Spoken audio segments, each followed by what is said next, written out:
Football খেলায় বিরতি থাকবে এটাই স্বাভাবিক। প্রথমার্ধের ৪৫ মিনিট পার না হতেই রেফারির বাঁশি জানিয়ে দিলেন কোপার ফাইনালে আপাতত ব্রেক।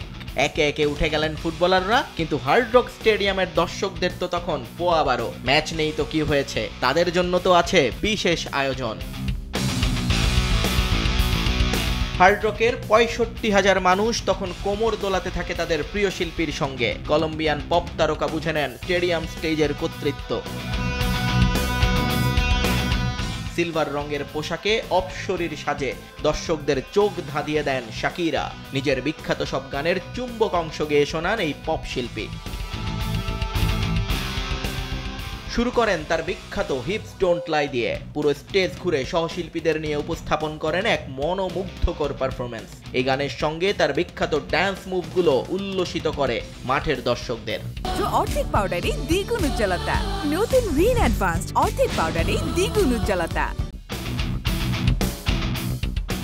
এটার পরপরই শুরু হয় শাকিরার আরেক বিখ্যাত গান তে কুয়েরো কলম্বিয়া। স্প্যানিশ ভাষার এই গানের অর্থ করলে দাঁড়ায় আই লাভ ইউ কলম্বিয়া, যা উপভোগ করেন মাঠের ১০৫০ ট্রাইকালার সমর্থক।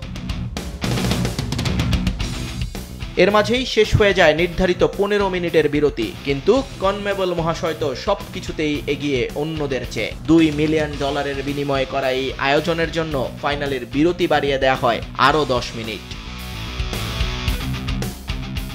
নিজের সহশিল্পীদের নিয়ে এরপর একে একে আরো ৩টি গান গেয়ে শোনান শাকিরা। টে ফেলিসিটো, ঠিকিউজি এবং পুন্টেরিয়ার মতো গানের পাশাপাশি নিজের নাচের প্রতিভাও দেখিয়ে দেন কলম্বিয়ান এই তারকা। আর মাঠ জুড়ে তখন 3D টেকনোলজিতে রিপ্রেজেন্ট করা হয় নতুন যুগের শাকিরাকে। নিয়ন মোহাইমিন, সময় সংবাদ।